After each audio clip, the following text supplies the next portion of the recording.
welcome back to Jelks Outdoors. Today I'm going to show you all how to make a basic windmill call in this slightly more detailed video compared to my older video I had put together of my TikTok clips. Next year I will release a second part that picks up where this one ends that will cover advanced techniques to customize it and make it more detailed. So be sure to subscribe to my channel because you won't want to miss that video when it's ready. Today we'll start out by scraping off the bones just enough to cut them. Stay tuned.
Okay, we're going to start cutting some pieces.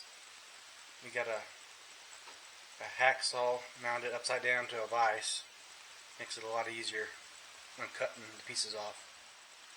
On this top piece here, used for the mouthpiece, I like to cut it right where it starts to flare and flatten out at. I don't know if you can see that on camera or not. Where it flares out, starts to flare out and flatten, that's where I like to cut it for the mouthpiece, and then on the bottom part of the mouthpiece, it's kind of hard to tell.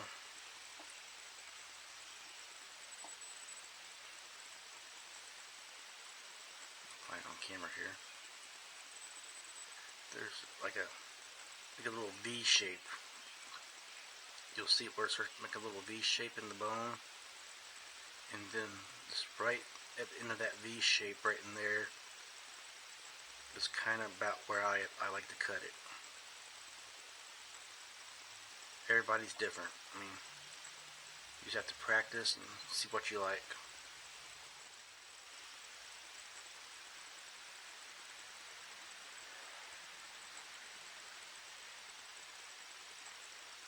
We'll start with the mouthpiece first, the top.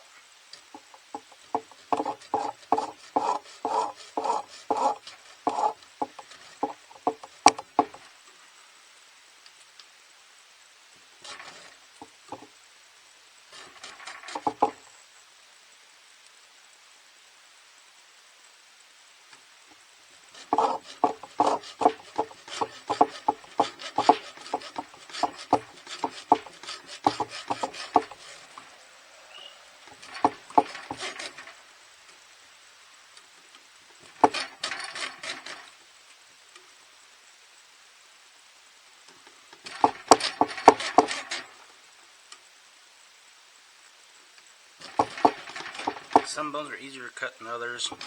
Sometimes they'll get stuck on you, and you can go in like one direction. But a lot of times you can go both directions though. It just depends on the bone.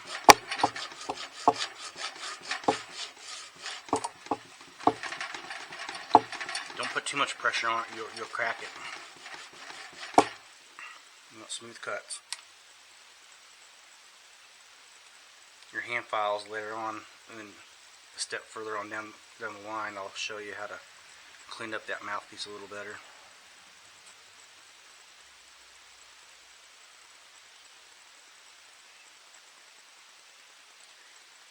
Okay, now we're going to do the bottom of the mouthpiece, or the top piece, which is the mouthpiece. Just remember to find where that V is, and where it starts to narrow down a little bit.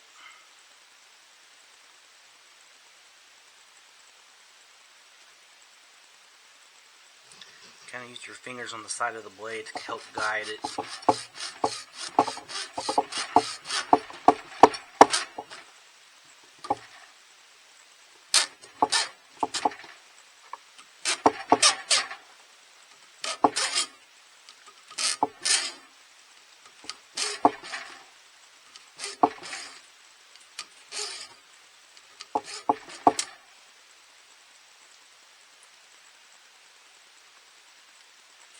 There's your mouthpiece. So we'll clean it up with the hand files later on, the edges.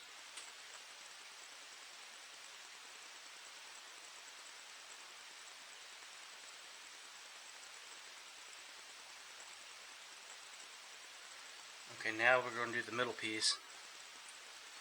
You can see right here, you'll see a weird shape, kind of like where V's also.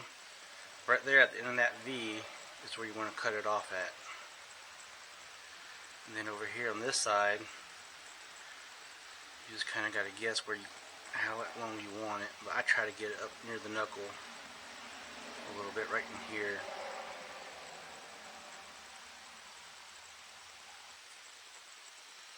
Once again, use your fingers to help guide you on the blade.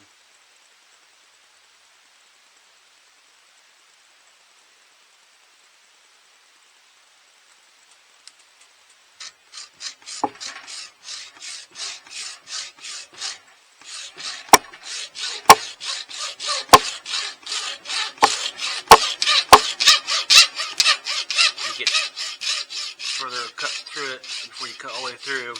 Let off the pressure so you don't crack it. Just take it easy.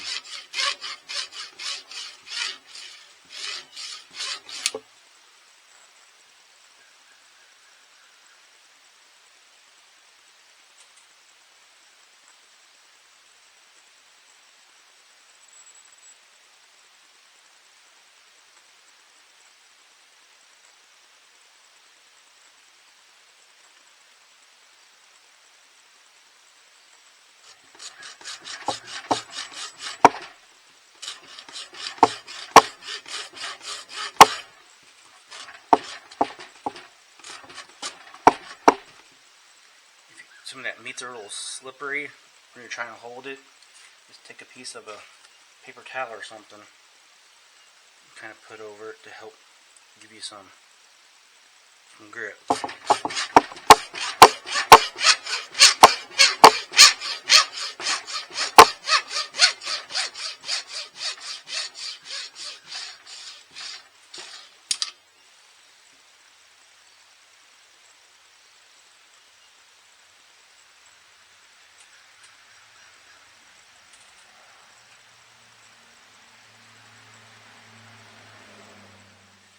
Okay, now we're going to cut one of the bottoms. You can do this several different ways. Some people like to cut them down here where it's wider and leave a big part of that flare bell on there. I don't really like to do that. Some people like to come up here and cut them straight across or a little bit higher, which leaves that kind of a point on there where it's kind of digging into your hand when you're holding it. I don't like that either. And some people come up here and they'll come straight across. I prefer more of an angle. I don't know.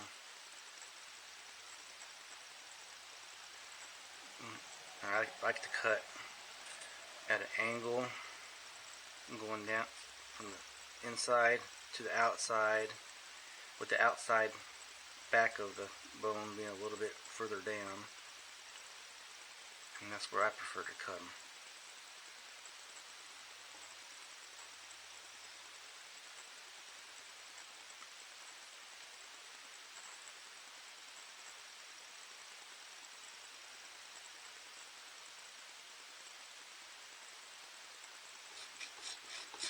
Again, use your fingers underneath it, up against the blade, kind of as a guide to hold you in place.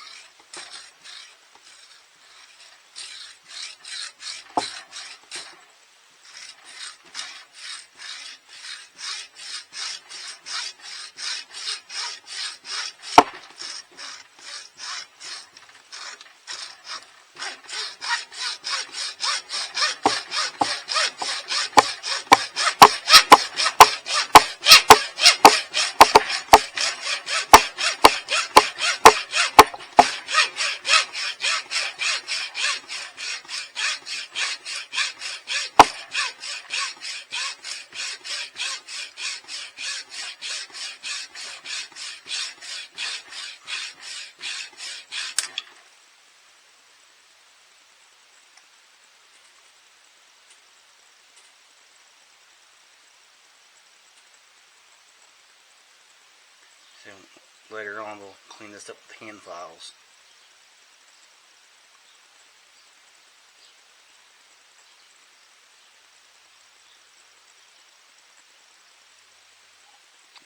Now we gotta cut the knuckle off the top part of the bottom piece, and you'll see that right here is like a little V shape again. Just below that V, you want to cut it off straight across.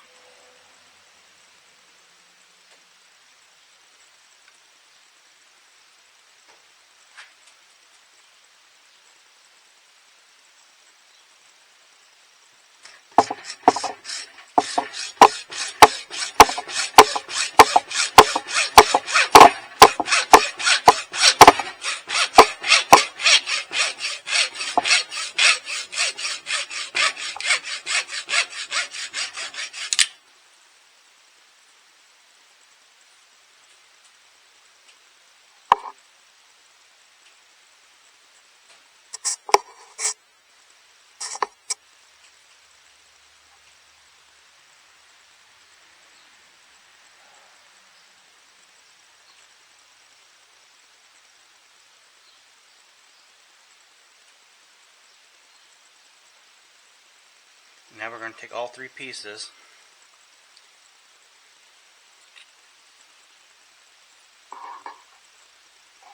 and we're going to go out to the garden hose and we're going to put some pressure through them and shoot all the marrow out of them for the next step. And then after that we'll take them in the house and we'll go to the next step after that.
that's how you initially clean out the marrow. Just blow it out with a hose. The next step, we'll go inside and we'll get a pot of water and Dawn soap, and we'll simmer them just a little bit while we continue to work on cleaning the outside and the inside. We'll run some paper towels and stuff with a piece of wire, and run it through each one until we get them cleaned out on the inside better too.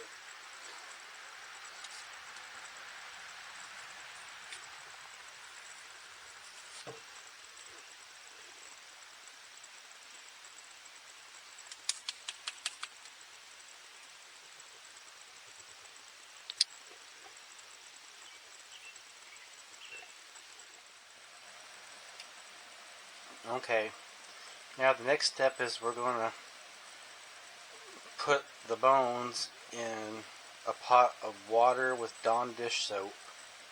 You don't want to boil the bones, you just want to simmer them. And then as you simmer them, we'll take them out, and then we'll bring them over here, and we'll use a piece of wire, and we'll run some blue rags, towel rags through the inside of the bone to further clean them out here in a minute. And then we'll take the knife and we'll scrape on them some more, and then we'll put them back in the pot and do that 2 or 3 times until we get them fairly clean.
Just run several through until they come out clean. And then once you get it clean, you can take a knife and you can scrape off some of that excess meat and stuff that may still be on there.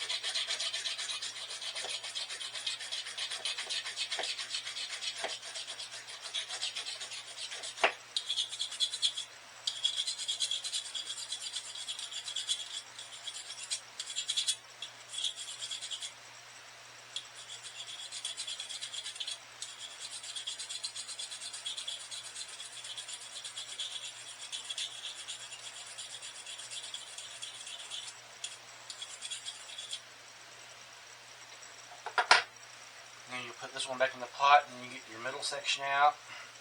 Do the same thing, and then you'll get your bottom section out, which I'll show you all of that here in a second. But put this one back in. You want to do this probably 2 or 3 times. It should take you about 30 minutes to an hour to degrease them. Just do it how long you want to though. But just don't, make sure you don't boil them. If you boil them, it'll weaken the bones, make them brittle. So you just want to simmer.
Now on the bottom piece, which we call the bell, take it out, let it cool for a little bit until you can touch it pretty easy, and then you'll scrape it off with your knife, which we'll do here in a minute, and then we'll get some of the files out and we'll break up a bunch of that webbing that's inside of the bell.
Now, you see this webbing? I don't know if you can see that on camera or not. We're going to break a bunch of that webbing out. Get it hollowed out a little bit.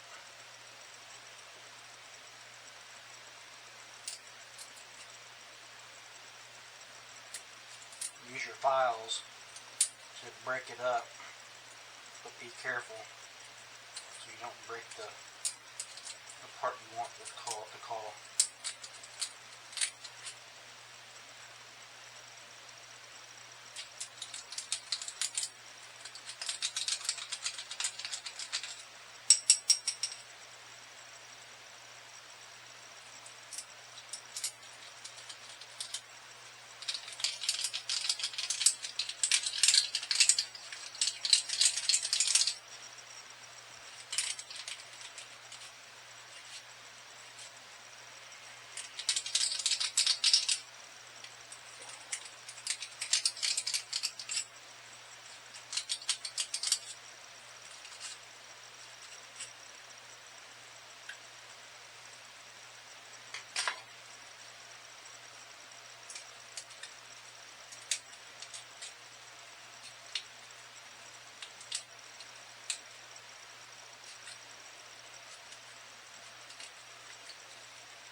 Done with that, just put it back in.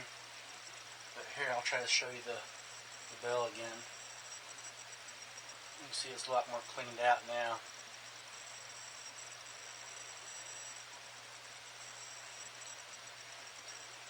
So we'll put it back in the pot now.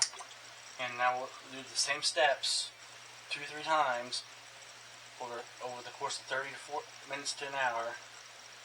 And then the next step, after we get done degreasing them, is we'll go take the files and we'll file it inside that bell a little cleaner, and then we'll start fitting the caul together, the pieces together. And you might have to file on the pieces to get them to fit together and to smooth up the edges and round them off or whatever, which I'll show you that later in the next step.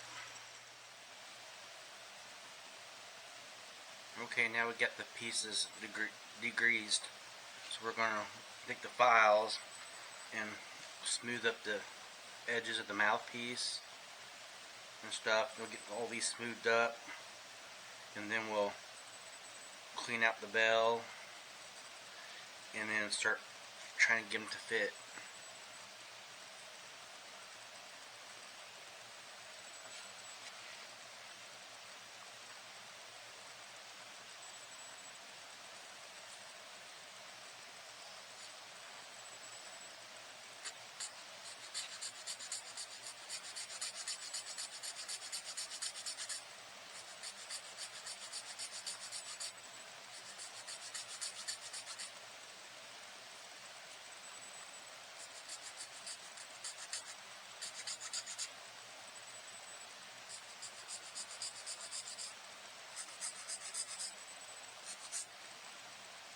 I'm going to round off those edges.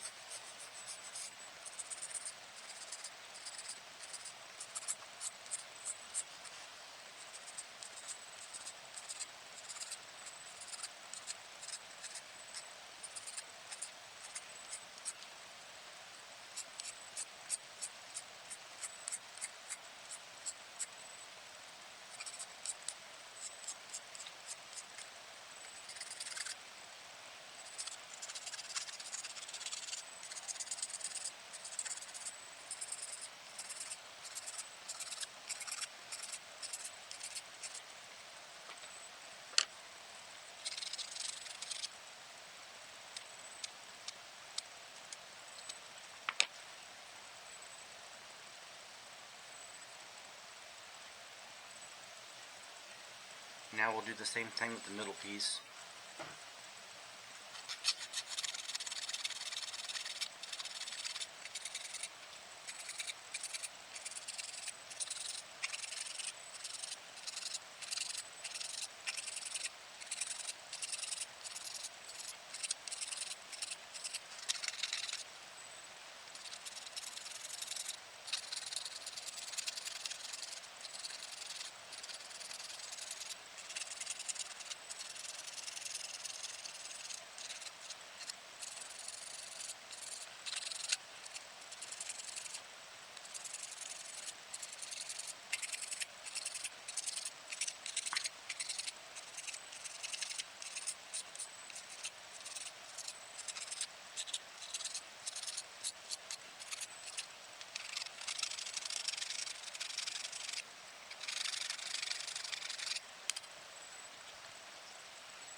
On this middle piece, there's typically a kind of a rounder hole end, and that end is more like a triangle.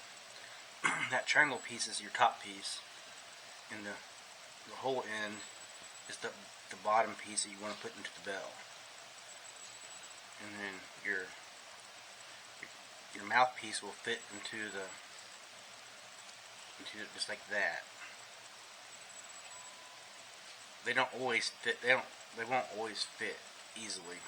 Sometimes you'll have to take the file and file out some of the bone on the inside of this piece, make it a little thinner to open it up, and you may even have to take your file and go around it up so far. You just keep filing on it and thinning it down until it will fit, if it don't fit. This one here, I got lucky and it fits pretty easy. But that's not always the case. Now we're going to move on to the bell. And as you can, I don't think you can see it, but there's a lot of burrs and stuff still inside of it from when we degreased it and initially cleaned out the webbing. We got to smooth a lot of that up now. File it out. Get it filed out.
I got the inside cleaned up. We'll do the ends, smooth them up like we did the other two,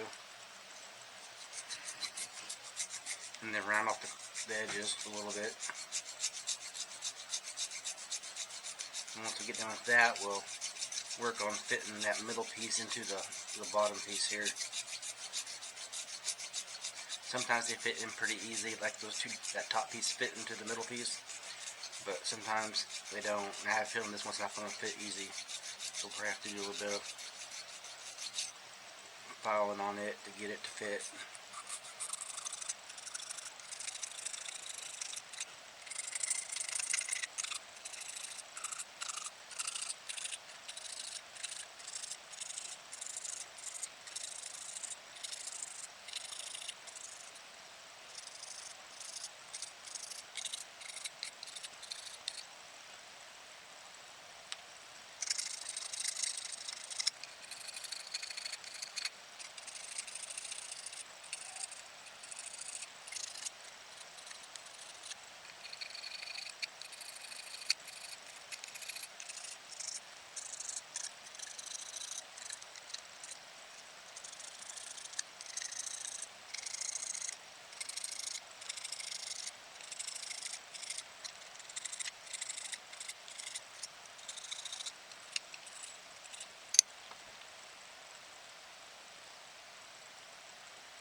Now we're going to try to get the middle piece to fit into the bottom piece. Remember, you want to use that more rounded hole in and leave the triangle in for your mouthpiece. As you can see, it does not want to fit. That means we're going to have to do some filing. We'll do some filing on the inside of this, but we're going to have to do some filing on this section as well.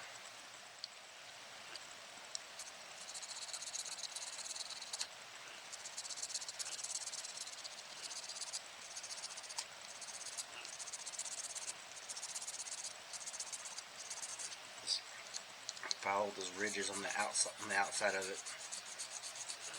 Make it a little bit skinnier so it'll fit in. Sometimes this can take a while sometimes.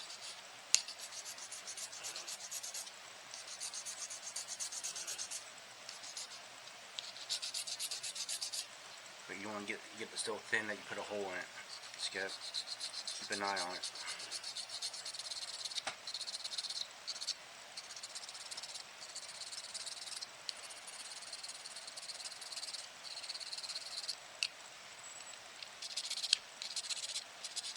On both sides.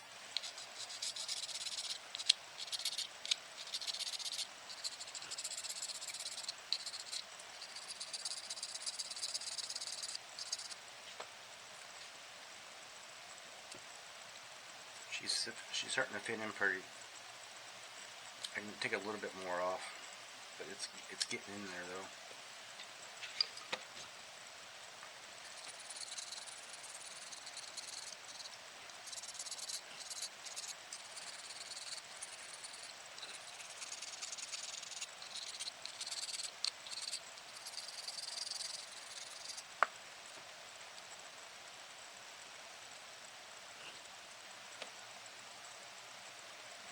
Have it, got it all fitted. Now what I'll do is I'll take it apart, go to the sink and just rinse it out the inside and the outside with water, get all that bone dust, get it off there, let it dry overnight, and then tomorrow we'll take it out and we'll put it in a glass container, pieces in a glass container with peroxide. I'll show you that on the next step when we get to it. Alright, now got the bones clean and got them where they'll fit together. We'll take them and apart and we'll go and get ready to put them in peroxide. I'll use like a 40 volume crystal clear peroxide. I like to buy it in that big jug because I do quite a few bones every year. And I use like a glass container to put them in. And I'll leave them in the peroxide for at least 24 hours. Sometimes I'll let them go a little longer, but I'd let them whiten in the peroxide for at least 24 hours. Make sure you got rubber gloves or whatever you want to use to keep from getting the peroxide on your skin. I mainly just use rubber gloves when I'm getting them out to rinse them off and try to be careful.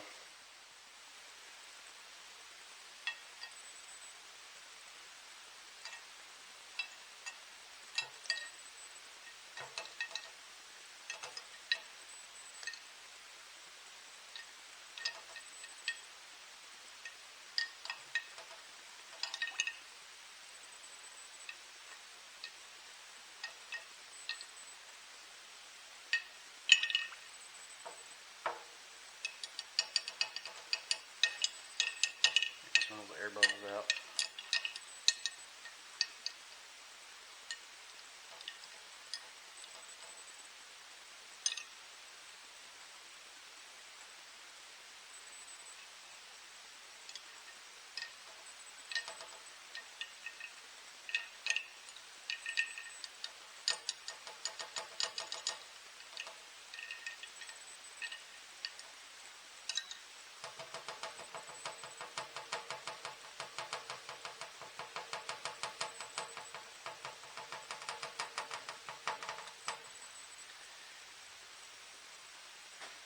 And then we'll take them over, put them in the windowsill, kind of in the sun a little bit, and we'll let them sit there for 24 hours at least. So you can go a little bit longer if you want to. Most I've ever gone is about 2 days. Sometimes, I think 3 days once.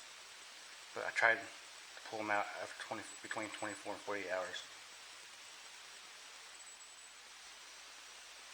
Alright, it's been over 24 hours. So we're going to get these bones out and take them outside and rinse them off the water and get all that peroxide off them. If you want to take them out by hand, make sure to put some gloves on. I'm going to use a piece of wire to get them out. Then I'll put my gloves on when I go wash them off.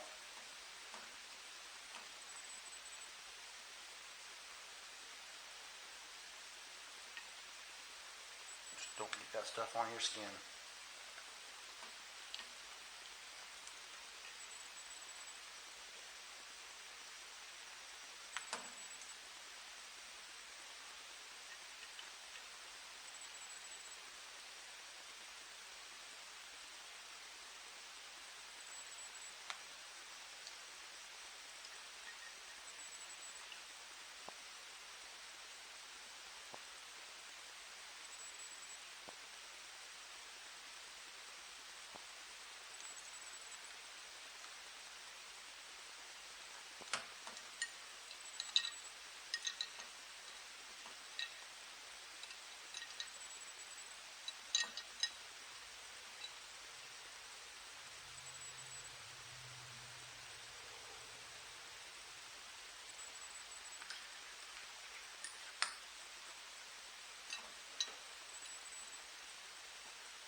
Now we'll take them outside.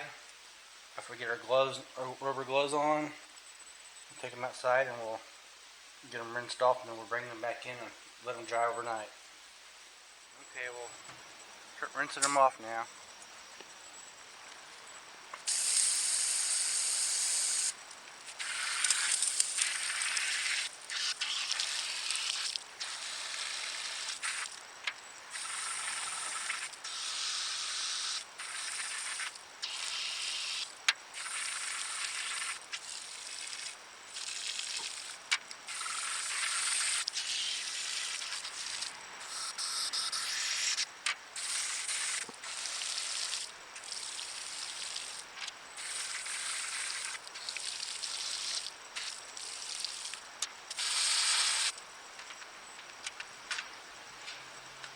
Now we'll take them back inside and let them dry overnight.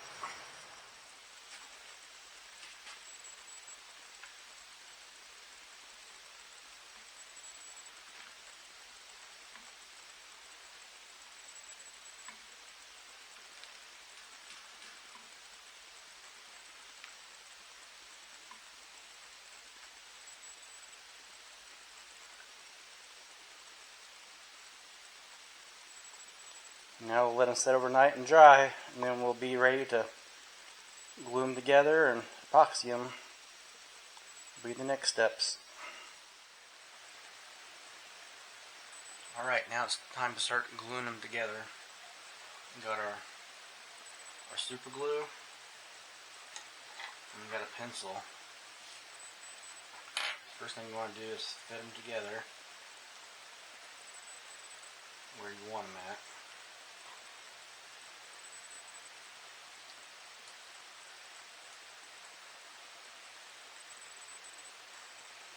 Take your pencil, just make a line right along the edge, so that way you know not to go past that line with your glue.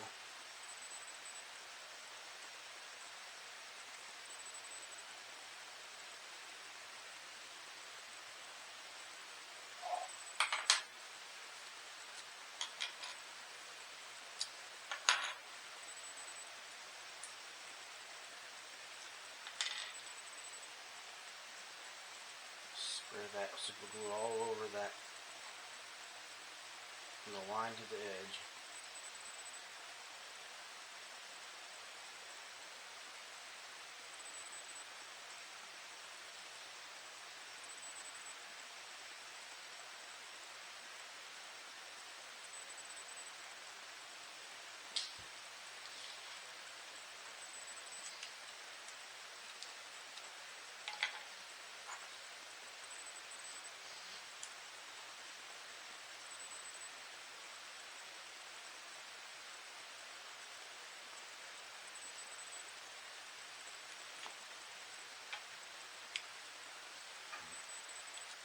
Do the same thing with the top piece.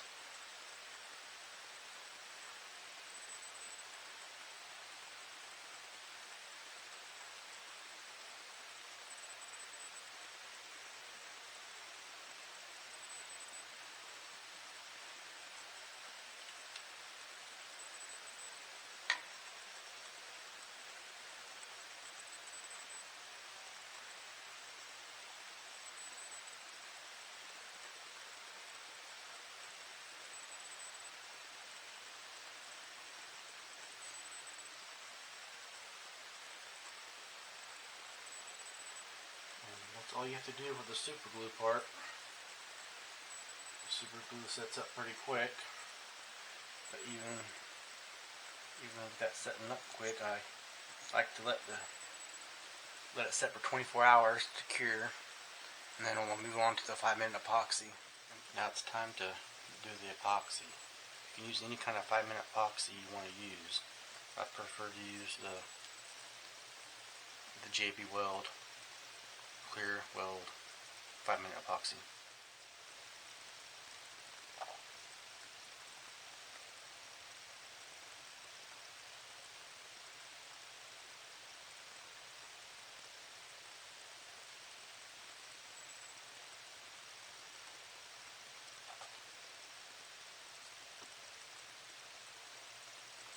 Get you a toothpick to stir it.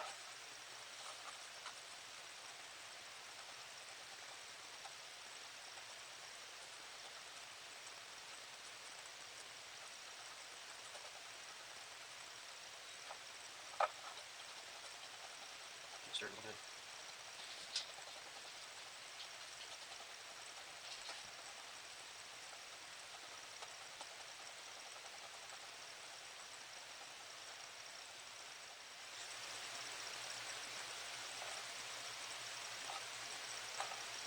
Get your caul. Start putting it down in the joints.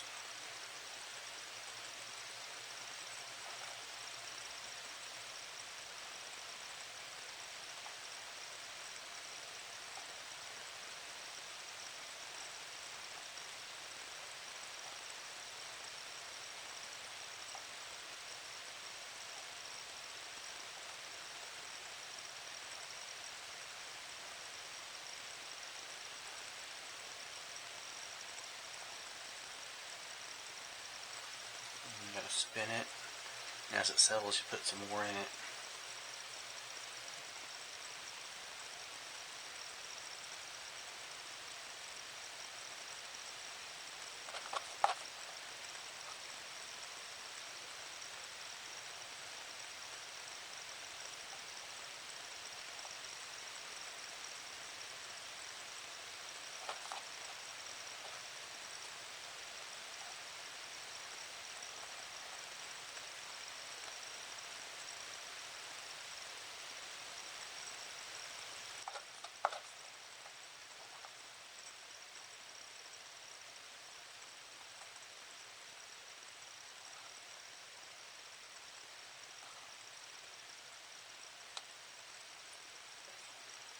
You have to spin it until it sets up.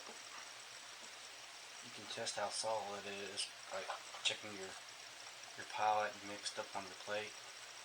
You can use your toothpick to see how much it's set up so far. Once it's set up real good where it won't run, then you can put it to the side until it fully cures after about 24 hours.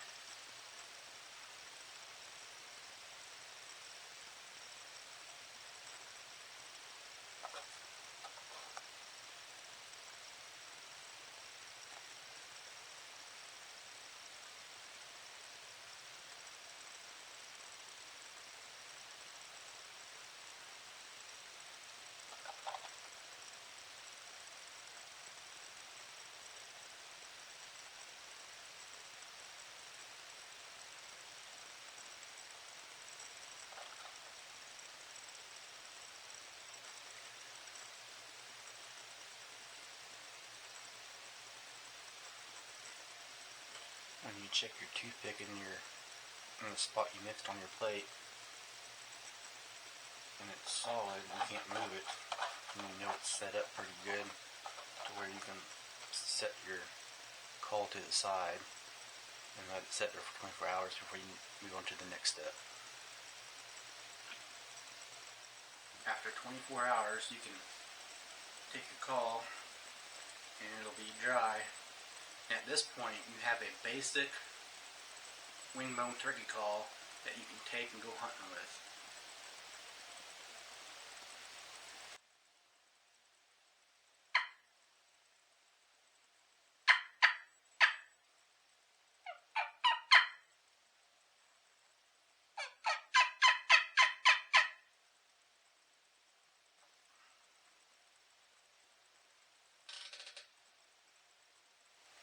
if you want to learn how to go beyond a basic caul and learn how to do thread wrapping and getting the joints smoothed up before you do your thread wrapping, and do the snakeskin wraps or artwork on the cauls and applying your finish, I'm going to show you that, a bunch of that in the next video.